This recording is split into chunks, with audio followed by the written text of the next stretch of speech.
You ever notice how, like, you're feeling a little down and you think, okay, a drink's going to, like, cheer me up. Hmm. But then the next day, you end up feeling kind of worse. Yeah. Let's unpack that. So we are doing a deep dive on Mhm. the link between alcohol and depression. Okay. And we're not just talking about, drinking makes you sad. We're going deeper than that, right? Like short-term effects, long-term risks, Hmm. even what's happening in your brain when you drink. Yeah, it's interesting. It's people, I think a lot of people think of alcohol as a stimulant Right. because, you drink and you feel more relaxed, maybe even euphoric at first. Sure. But the reality is alcohol is a depressant. So it's like a wolf in sheep's clothing. You think it's your friend? Yeah. Exactly. Yeah. Exactly. And that's why it's so important to understand that because if you're using a depressant, frequently, it can really impact your mood over time Right. and even increase your risk for developing, clinical depression. And that's a really important distinction, right? Because feeling bummed out after a night of drinking, that's different from like actual clinical depression. Exactly. Yeah. Yeah, those are two very, very different things. So how do we kind of separate those two things? We've all heard of a hangover, but what's actually going on in our brains to make us feel emotionally wrecked after a night out? Yeah, so you're talking about anxiety, right? Yeah, When you're not just physically drained, but you're also super on edge and I irritable. know. The worst. That's your brain chemistry trying to find its footing again. Okay, I'm fascinated by this. Break this down for us. So when you drink, your brain it actually releases these stimulating chemicals to kind of compensate for the depressive effects of the alcohol. Okay. But as the alcohol starts to wear off, your brain doesn't just like snap back to normal. So it's like a rubber band snapping back after being stretched too far. I like that analogy. You're left with this sort of excess stimulation, this surge of activity that can trigger anxiety and even, panic attacks in some cases. And we Oh. also have to think about, GABA and glutamate, Okay. which are two neurotransmitters that are really important for regulating mood. Okay, now we're getting into the nitty-gritty. Mm. So for those of us who didn't take neurobiology, remind us what those are again. Yeah, so GABA, you can think of it like your brain's chill out chemical. It kind of calms things down. Okay. Glutamate, on the other hand, is more like a stimulant. And alcohol actually suppresses glutamate, Oh, okay. which is why you might feel more relaxed at first. But then, as the alcohol wears off, Glutamate comes roaring back. exactly, and that can lead to those anxious, jittery feelings that, a lot of people experience. So it's really not just dehydration or lack of sleep. It's your brain literally trying to get back to a chemical balance. So even when we think we're just having a good time, our brain is working overtime to manage all of this. It really makes you think twice. Absolutely. And especially, if you're prone to anxiety or you have, existing mental health conditions, those hangover effects can be even more intense Right. and last even longer. So we've covered the immediate impact. But let's shift gears a little bit and talk about the long-term effects. How does chronic alcohol use actually rewire the brain in a way that makes someone more vulnerable to depression? Right. It's like you're hitting the snooze button on your brain's reward system over and over again. Okay, I like that. So what's going on with this reward system? So your brain, every time you drink, releases dopamine. Right, makes you feel good. It's that pleasure chemical. But here's the thing, your brain is really good at adapting. Okay. So if you're constantly flooding it with dopamine, by drinking heavily, it's like, wait a minute, I'm making too much of this stuff. I need to slow down production. So you end up needing more and more alcohol to get that same feeling. Exactly, exactly. And that's how you can slip into, addiction. But what a lot of people don't realize is that alcohol also depletes serotonin. Right. And that's the one, it's for mood regulation and sleep and appetite, all the good things. It's like the happy chemical. And so just like dopamine, when you're chronically, using alcohol, it can really deplete those serotonin levels and just interfere with your brain's ability to use it effectively. So it's like you're making withdrawals from your happiness bank account without ever making any deposits. Exactly.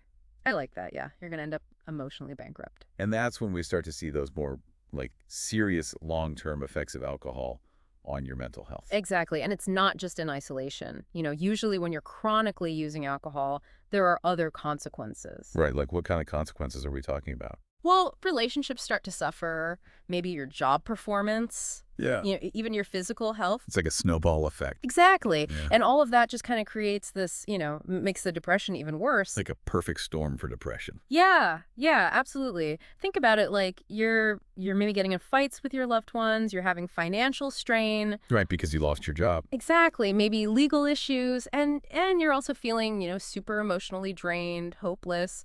It's a recipe for disaster. And, you mentioned relationships, and I know that one of the studies we looked at talked about how, like, couples where one partner struggled with alcohol use, Mm. they were more likely to have communication problems, um, feel emotionally distant. Yeah, for sure. And that kind of strain on top of everything else, Hmm. I mean, that can really impact someone who is already, struggling. Exactly. Exactly. And remember, depression doesn't always look like just being sad all the time. Right. It can look like, being more irritable, being angry, having trouble concentrating, changes in your sleep, your appetite, Yeah. even just like physical symptoms like headaches and fatigue. Yeah, it's so complex. It makes you wonder, like, how is anyone supposed to sort through all of that on their own? So if you're used to just being like, well, I just had a couple drinks, whatever, when do you know that it's actually, time to talk to somebody to get some help? That is the million-dollar question. It's normal to have a bad day, or even a few bad days. But if you are noticing that you're feeling sad most of the time, or you've lost interest in things that you used to love, or you find yourself relying on alcohol more and more to just kind of get through the day. To cope. To cope, exactly. Those are some red flags. And I'm guessing, those bigger consequences that we talked about, like with work, with relationships, those are pretty telltale signs. Absolutely. Yeah, it's rarely just one thing. It's usually a combination of things. And sometimes it takes, someone on the outside to help you put the pieces together. Right. So, if you're unsure, definitely reach out to someone you trust. Yeah. A family member, a friend, your doctor. And don't hesitate to seek professional help as well. And we've talked about how alcohol can really mess with things like antidepressant medications. Can you talk a little bit more about that? Yeah, so I think one of the most concerning things is that alcohol can really interfere with how well antidepressants work. Oh, wow. And it can even amplify the side effects, making them a lot harder to deal with. So you might think that your medication's working, but if you're still drinking heavily, you might not be getting the full benefit. Exactly. Or worse. Or worse, yeah. And in some cases, mixing alcohol with certain antidepressants can be Yeah. really dangerous. Right. Even life-threatening. That is serious. So that is not something to mess around with at home, folks. Talk to your doctor. But what about those people who aren't on medication, but they're, listening to this and they're like, maybe my relationship with alcohol is something that's making my mental health worse. What can those folks do? It can feel really overwhelming, like, where do I even start? Right. Yeah. I think just even admitting that, there might be a problem is a huge step. Takes a lot of courage to even just acknowledge that. It's like you're hitting the reset button on your relationship with alcohol with yourself. Yeah. And just remembering that, you don't have to go through this alone. There's a lot of support out there. So where would someone even start? Who do you talk to? Honestly, even your primary care physician is a really good place to start. Okay. They can kind of look at your overall health and give you some support, maybe refer you to a specialist, Yeah. like a therapist or a psychiatrist, or even just tell you about support groups that are available. So, I mean, it sounds like there's a lot of hope. And, as heavy as this topic is, knowing that there are therapies, there's, support systems, that's got to make a difference. But what about, sometimes when folks are battling, like, depression and they're struggling with alcohol use disorder, what happens then? Yeah, that's really common, actually. It's what we call a co-occurring disorder. And luckily, there are specific treatment programs designed just for that. So it's not like you have to deal with one and then the other. It's like kind of both at the same time. Exactly, yeah. Yeah. They're called dual diagnosis rehab, and they really get that these two things are often really intertwined. And treating them together can make a really big difference in your long-term recovery. It's really looking at the whole person, not just one symptom at a time. So I guess, as we're wrapping up this deep dive, is there like one thing you want to leave our listeners with today?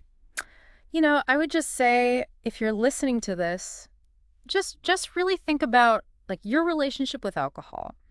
How does it make you feel, not just right after you drink it, but the next day, later in the Yep. week? The after effects. Yeah, is it adding joy to your life, or is it, more of a downer than an upper? And if it's doing more harm than good, maybe it's time to rethink that next drink. I love that. Yeah. It's all about just being aware and honest with yourself and knowing that asking for help, it's not weak, it's actually really courageous. Yeah. And if you're struggling, please remember you're not alone. There is support out there. And taking care of your mental health, that's the most important thing. Thanks for joining us for this deep dive.